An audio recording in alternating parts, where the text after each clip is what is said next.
Then whoever invented the vibrate on the phone was like a master. It's probably a woman. Get it? Yeah, I get it. So they can use it as a sex toy. Yeah. I get it. I don't think you get it. Isn't that how you use your cell phone? Yeah, don't shove your cell phone up your ass for like just waiting for someone to call you. Isn't the I in iPhone for like I touch myself? Hey, that movie's dumb. We decided we wanted to talk about Side by Side. Do you want to introduce Side by Side? The Keanu Reeves movie. Yeah. They made a documentary interviewing like a bunch of filmmakers about digital versus film. Yes. And how digital will shape the future of filmmaking. It is only recently that a new technology has emerged that is challenging film's place as the gold standard for quality and workflow. Digital technology is evolving to a point that may very well replace film as the primary means of creating and sharing motion pictures. It's more just like about opinions, basically. It is, just yeah. a bunch of opinions. The documentary is very neutral, right? He doesn't pick a side. No. He just tries to educate the viewer. Yeah. As you know, he does a good job of explaining how 35mm film works and how it's been around since the dawn of cinema, over 100 years. And then, you know, in the recent decades, you know, there's digital cameras that for the longest time had really crappy image. Yeah. But in like the past 5 to 10 years have been getting much better. Much better, yeah. And are finally starting to step on the toes of 35mm film. Yeah. And now there's a big divide in the filmmaking industry. Yeah. Where some people are like, fuck digital cinema. And Yeah. other people are like, I'm moving on, I'm done with film. Yeah. Are you done with film? Don't hold me to it, Keanu, but I think I am. And I don't really think this movie, like, I think our discussion will be more just about film versus digital than about the actual movie. Mm-hmm. But what really makes this movie different that Keanu Reeves made it than anyone else? Nothing really, other than his access to, like, certain directors. Yes, and that's stuff, true, right? guess, I mean, he interviews a lot of big names like David Lynch, Martin Scorsese, James Cameron, George Lucas, Christopher Nolan, Wally Pfister. Pfister. Pfister, I hardly know her. I just don't feel it has the latitude that enables me to do what I want to do. You can't overexpose it by 5 stops and still have something in the image. Big names, though. Yeah, a lot of big And names. well-respected names and stuff. But the movie itself, it's not like you watch it and you're like, oh my god, give Keanu Reeves an award. No, it is a really good documentary. It is well put together and stuff, but... And I also find it interesting that it's the style of it's like the Michael Moore style where the filmmaker is in front of the camera quite a bit, right? Yeah. As opposed to like, you know, the more standard style of documentary where you don't see or hear anyone. The interviewer. Yeah. Yeah, they're like just a producer, like standing next to the camera guy asking questions. So maybe he wanted his face in the documentary to help sell it better. Yeah. Maybe? I think what it does maybe shows that as dumb or stupid as Keanu Reeves might come across in some of his movies, that in real life he has a good knowledge of like filmmaking and film history and stuff. No, that's true. For sure. Yeah. Because everybody's like, Keanu Whoa. Reeves made a documentary. And he's like, explain to me about 35mm film. And then Martin Scorsese talks, and then he goes, whoa. Or just like stops and does like a slow motion backflip. I don't know. Yeah, but it's a good movie. It is really good. It's really good. It does a really good job of both educating the viewer as well as introducing that debate or divide, whatever you want to call it, the split that's happening now, right? Because do you think 35mm film, not necessarily higher all film, will no longer be used for movies? Well, they'll still be used by some. Forever? Like how far in the future, though? Yeah, like okay, let's say... decades from now? We'll say, well... 20 years from now? Yeah. No, it won't be getting used. Okay, yeah. Because the Christopher Nolans and the Quentin Tarantinos will probably not be making movies anymore. Or they'll finally hit to that point in their life where they're like, you know what, I gotta try digital. Even though they're so anti-digital right now for some reason. And film is not dead because people still like to shoot on film because it really has a incredibly beautiful look. Who cares, you know? 20 years from now, they won't be saying it looks like film. They'll be saying, look at what I can do with my digital. I will be one of the last guys shooting film, and Chris Nolan will be one of the last directors shooting film. I wouldn't be surprised if it came to the point where, because like they won't be able to shoot movies in film anymore. Yeah. That might be the issue. I think that's why, like, Tarantino and Nolan and Pfister will be those guys that are like, I refuse to switch until I have to. Yeah. Like, there might be some sort of, in the technical process of filmmaking, it just might be, shooting film might just be too much of a hassle, and then the studios are like, we don't want film anymore. Yeah. Just shoot digitally. I think that would happen. And it cuts first. costs down. All major manufacturers have ceased development of new film cameras. They no longer make them. Who's your favorite, like, person, like, interviewee in the movie, would you say? I really liked, okay, I'm not a George Lucas fan, you know that. Yeah. I think the guy's a hack. But he, I think, summed it up as best as anyone could by saying it's film is more or less done. 35 millimeter film is at the best it's ever going to be. Yeah. Digital cinema is very young still, and it's just going to keep getting better and better. So in the next 5 years, it's going to be totally outdoing film, and I totally agree with him there. I also really liked Scorsese because he's just a cool ass guy. he's a really, you can tell he's really smart, and he's not one of those gonna get hung up on his bias and let that affect his opinion. Because he shoots in digital now, No, doesn't he? I think he or does he still shoot?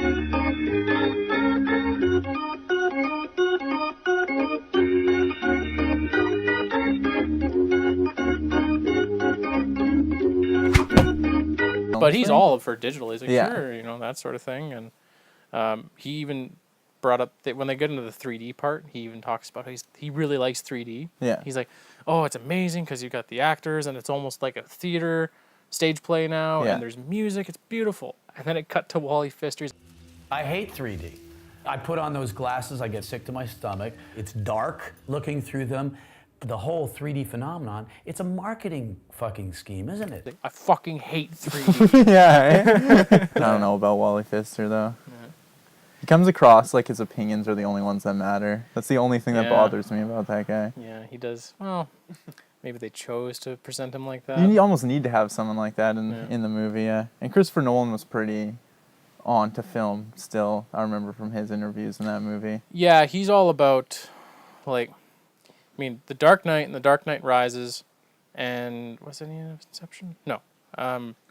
Like, half those movies are, like, shot on 75 millimeter film, right? Or 70 or whatever it is. Yeah, IMAX. scenes of it, yeah. Because that's his shot back at digital. That's his 3D, basically. Yeah, too. but that's his way of being like, see how much better film is than digital. And it's like, is it great image quality? Yeah, I mean, you look at that we went to the opening IMAX screening for The Dark Knight Rises, and that was incredible. It looked good, but me personally, it was probably because it was a really shitty projector.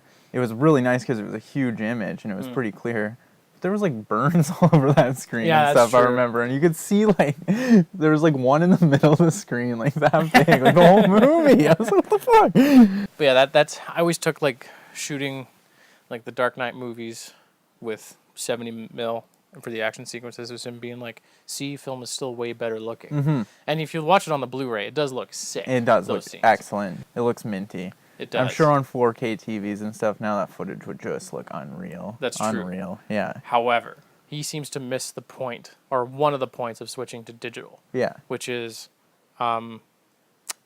it's going to get better. Yeah. You don't have to haul around a 100-pound camera to shoot really high resolution, high quality image. Yeah. And like one of the biggest, David Fincher was all on board for digital. Oh, he was one of the earlier people to use Reds, yeah. Because he's all about being able to watch a high def monitor that'll show exactly what the camera's capturing. Yeah. Because with film, you have to wait for your rushes. And you're basically just watching the actors act. Yeah, or you're watching and like you're or you're looking through the brain. eyepiece. Yeah. You don't get the best idea of what it's going to look like on the screen, right? And then you might watch the rushes, like it might be the next day or the next week or something. Yeah. And then you go, fuck, we got to reshoot that because it's out of focus or it's underexposed or something, right? Yeah. So Which just seems like such a step backwards. Yes, it is, Like right? just evolve already. yeah, What do you think? I know a big argument that a few of them had in the movie, and I just hear all the time, is this like pleasing aesthetic that film has with the natural film grain, you know, and Yeah. Do you find that to be like pleasing to the eye, or? Well, it's come to the point where I sometimes can't always tell what was shot film and what was Yeah. shot digitally, right? Yeah. Sometimes I can, and sometimes I'm totally fucking wrong. I find it's easier to tell in the movie theater, personally.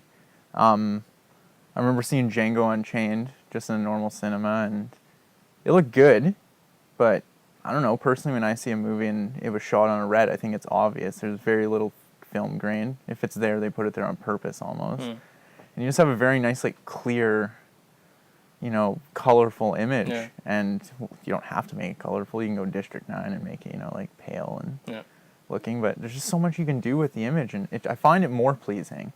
And I think that's because we're part of a generation that We're getting used to it. we're now. getting used to it, and we didn't have as much exposure to film in our life. You know, maybe 1 to 15 or 1 to 20. A lot of the movies we've seen were in film, but now all the movies we're seeing are in digital. Yeah. And some of my favorite movies are in digital. Yes. The dynamic range argument is about the best argument out there right now. Yeah. That film is still better than digital, but just wait a couple. I mean, Yeah. the new Red Dragon, that's Yeah. got 16 to 17 stops now, Yeah. which is higher than film. Yeah. So, And now there's so many, like, cinematographers coming out and who have switched to digital. Like, didn't Roger Deakins just finally don't kind know. of come out and say that he shot in digital and loved it, and that he was probably done with shooting on film? Wow. And 2 years ago, if he was like one of the big proponents or whatever of shooting film. Yeah. And I think he's probably like one of the most well-known cinematographers there are. It's like, listen to guys like that, you know? But anyways, but yeah, sorry. Back to, I think people who really love film is because they've grown up with it, right? I think if it was switched around, if we've had 100 years of digital cinema and this new thing came out, it's like, well, you could shoot on this thing called film, and it's plastic and silver, and it reacts with light, and it's really different. There's movement, there's life to it, there's grain. People might be like, that fucking grain looks distracting, and it's ugly. I mean, I think it's what we're used to, right? yeah, absolutely. Now, if you said to me, Clarke, well, if a studio approached me and said, we love your idea about this feature film, and I had to choose to shoot film or digital, Yeah. it depends what I'm shooting. If I wanted to shoot something from like 100 or 200 years ago, I'd probably shoot film Yeah. to give it that old, lived-in, gritty feel, right? Yeah. But if I wanted to do like an action sci-fi, I would totally shoot digital. No, I can see that too. Has there been any big, like, old medieval movies or anything shot digitally? Is The Game of Hobbit. Thrones shot digitally? Yeah. Game of Thrones is shot on the Arri Alexa. Yeah. I don't know. I've never looked at that show and Yeah, I thought, guess that's "Damn, true. this show doesn't look That's gritty true. enough for Well, me." I think if all right, you got me there. But if I I wanted agree. to shoot No, I something, can see that. yeah, if I wanted something, I don't know, like 1800s London or something like that, and I would be like, I want it to look just like Bree from The Fellowship of the Yeah. Ring. So I'd be like, shoot film Yeah. to get that You look. could, yeah, definitely. One thing that I always I know a big part of that movie and what I find interesting about it, and I can't remember fucking what director it is or what cinematographer it is. He's so anti. Whoa. Everybody can make a movie now. Movies everywhere. That's a good thing. I don't think so, actually. There's less good. There's more bad. Because everybody's able to do whatever they want to do. There's a democratization of it. Fantastic. But I think my kids will suffer. They will not have the quality that we had growing up. Because there isn't somebody there. There isn't a tastemaker involved. Wow. He's super anti like digital cameras being open to so many people because he feels that, you know, films are going to be watered down because so many more people can make them. Well, David Lynch did something similar, but I think the guy you're thinking of produced like Transformers. He was very outspopen about it, though. And David Lynch made a good point, and you know, to a degree, they're both right. And he said, you know, everyone and their brother has a piece of paper and a pencil, but Yeah. they don't always write a masterpiece, right? Yeah. And that's true. That's true. So I agree with that. But is it a bad thing that more people can make movies? Isn't it? Absolutely not. Yeah, and if you're like an exec or something in Hollywood, isn't it almost easier for you to pick from more people? You know, like I don't know, like just because more kids nowadays have access to sports equipment and stuff, does that mean that the athletes in professional leagues are more watered down? You know what I mean? Like, no. It's just that the best will always, I think, kind of shine through. Yeah. But why not? Like, I think, too, like, what do you think if Steven Spielberg or something was born 30 years later and he was a teenager when there was a Canon 7D around? You think he would have been lost in this, like, group of all these filmmakers? Yeah, that's a good call, right? Would he have been, or would he have stood out? I don't know. I mean, you would hope that his style would make him stand out. Absolutely. Like, I don't think a movie like Paranormal Activity would have existed 20 years ago, for sure. It wouldn't have. No, absolutely not. And, yeah, and it's interesting, like, what's the guy's name? Like, Dan Trachtenberg there, the guy who did the Portal short film. Yeah. The guy just basically out of passion, like, just makes a sweet Portal short film. And then he starts getting phone calls from these, like, Hollywood executives because he gets so many hits. Yeah. And the last I heard, he was directing Why the Last Man, some big comic book adaptation. And he just got signed on for some other big, like, Universal sci-fi movie or something. And there was a Sam Raimi also yanked a guy with his, like, production company to direct a movie, and it was the same thing. He made, like, a sci-fi movie on YouTube, and they really liked it and got a lot of views. Again, something that wouldn't have been happening 20 years ago. Yeah. Even 15 years ago. It's crazy. And, yeah, so is that how you get into the film industry now? Not really. It's still the exception. Yeah. But is it going to evolve more into that, where executives just fucking... It's getting really, really weird. We're in a time now where nothing makes sense. You know? There's no one way to be a filmmaker. Another thing that's interesting with digital cinema is, like, they're this big now, right? Mm-hmm. DSLR is about that big, and even with a lens, it only weighs like 8 pounds, Yeah. if that. So now you can start doing new, because it used to always be the camera was on a tripod, on a dolly, and on a crane, Yeah. and then eventually there was the Steadicam, and then it really didn't change. Mm-hmm. And now all these small digital cameras, you get sliders, you get much cheaper Steadicams, and now you get things like the MOVI. The MOVI, yeah. Which is a pretty groundbreaking piece of equipment. Very expensive. Very expensive. But still, it's still being made to suit, like, the lighter weight cameras. Yeah. Because I think if you're making the argument for digital versus film, now that RAW is available, you can stretch your picture to look even closer to film, basically, you know?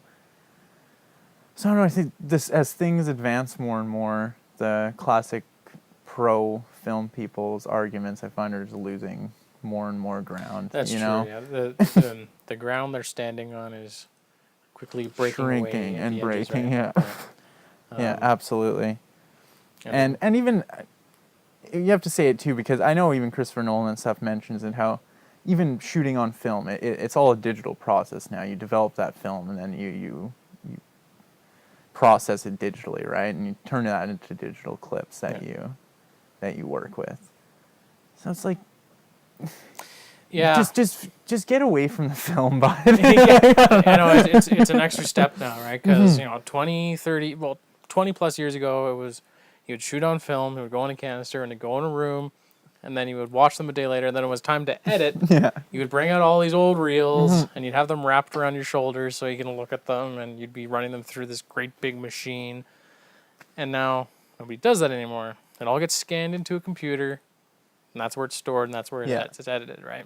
I also like how the documentary touches on how film is no longer being projected Yeah.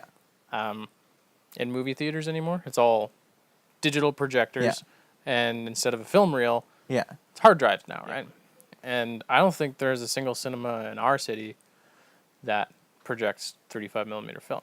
No, I Right. think they're all digital. They're all now. digital. I know And there's still some smaller towns and stuff across, like, North America that is still film projection, Yeah. but it is getting very, very rare. right. Yeah. And some people argue, like, well, that's my cinematic experience, right? And some people say that they're brighter and they just look better, which I disagree with, because even like Scorsese was all for like digital Yeah. like projections because there's like an art to projecting movies. You have to make sure the matte boxes are in the right place, otherwise you might cut off someone's head Yeah. or someone's feet. You have to make sure the bulbs are at the right strength or the right color because you might change the tone and the brightness. Absolutely, yeah. Whereas now it's just play. Yeah, exactly. So I think that's a good thing. And I think there's still the one thing with digital is you still have to worry about brightness. I think you still have to set it. Okay. That's why a lot of the time you hear complaints in 3D movies that theaters are lazy or they don't want to burn out their bulbs, so they put it on a lower brightness setting. And that's why some 3D movies, they look like incredibly dark. Yes. Poor projection. And also because of sunglasses. Yeah. So the documentary also talks about 3D movies. Mm-hmm. What do you think about 3D movies? I'm not a personal fan of 3D, like you kind of know, but I'm not anti 3D either. I've yet to see a movie, I guess, other than Avatar, where I see a purpose in the 3D. Yeah. It's very gimmicky, and the argument that it adds depth, I find very strange, because it does kind of add depth, but You mean like depth to the image or depth to the world building or both? depth to the image. Okay, yeah. You know, because I don't know. People are saying now we're seeing things like we see them in real life, but I don't see that. Like I don't look at a 3D movie and say like, oh my god, this looks more real. But no, 3D, I just, it's not for me. But I'm sure that it will have its place for a while. I don't think it's gonna be gone anytime soon. So I think you could still do pretty cool things with 3D, and I want to say I might be missing a movie. Oh, Gravity. Right. Gravity in 3D was absolutely awesome. So I think as a spectacle, 3D works. But if you're going to see a movie like Elysium or District 9 or something in that vein, like a sci-fi movie, a gritty sci-fi movie that you want to look real, I don't think 3D makes it look more real. Yeah. I think it actually makes things look more epic and more... I think a story can draw you in to a movie's world and be more immersive than all the 3D technology of the world. Yeah. Not to say that 3D is garbage. I think it's just another tool to be added to a filmmaker's tool chest. Because you're probably a little bit more fond on 3D than me, eh? Yeah, I guess. I mean, I A do little own bit. a 3D TV. Yeah. So I'm not sold on 3D. I don't think... Is it us? So is this going back to we grew up with 2D? So it's maybe the audiences of the future will be like, they used to watch movies in 2 dimensions. How does that work? These movies are so flat. They don't look real. What? No. Yeah, I mean, we look at black and white and we're just like, it's really nice to have color movies, right? And then you look before that and you look at silent films. Yeah. And I think a lot of times a 3D spectacle can hide bad storytelling. So I think that seems to be the main point of the gimmick, right? that deters me from 3D even a little bit more. It's true. Now it's come to the point where if I see a movie in 3D, I'm like, is it in 3D to sell more tickets? Yeah. Or is it in 3D because the filmmaker was like, I want to make this movie in 3D? Yeah. And me personally, like I've always been, since the whole 1080p thing, I've always been a resolution person. I think you're similar with me. Yeah. So I think the 4K thing isn't a gimmick. No. I'm down with the 4K. Like 65-inch 4K TV in my house, I would love that. Yes. Like, absolutely love that. There's no way to argue whether the image quality is better there's no way you can't argue that the image quality isn't I don't better. want to hear that the human eye can't perceive 4K on a 35-inch TV. It's like, okay, on a 35-inch, but okay, if TVs are getting bigger. People can buy 60, 65-inch, 70-inch TVs, digital projectors, for way cheaper than ever before. Yeah. So 4K does matter in the home. And two, we're getting to this point where all movies, almost everything is shot in 4K digitally. And when we buy a Blu-ray... Or 5 or 6 now. Yeah, and a Blu-ray is kind of like your least compressed, your least touched form of buying a movie. When 4K comes out, it's even going to be closer to how the filmmaker, wanted it to be. Yeah. So... I think 4K is good. No, but side by side's good. We didn't talk much about the movie, but I really enjoyed it. I think it gets you thinking about digital versus filmmaking. Really, it really does. I agree. I think side by side does a bang up job of informing the viewer of what's happening in Hollywood, well, the filmmaking industry in general.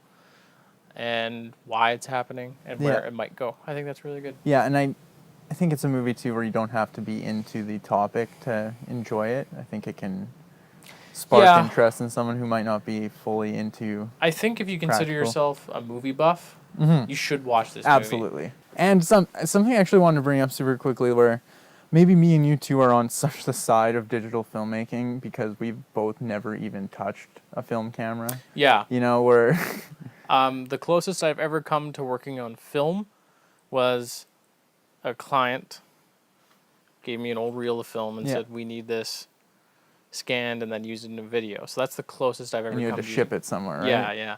Because nowhere in our city or even our province is there a film scanner. Yeah.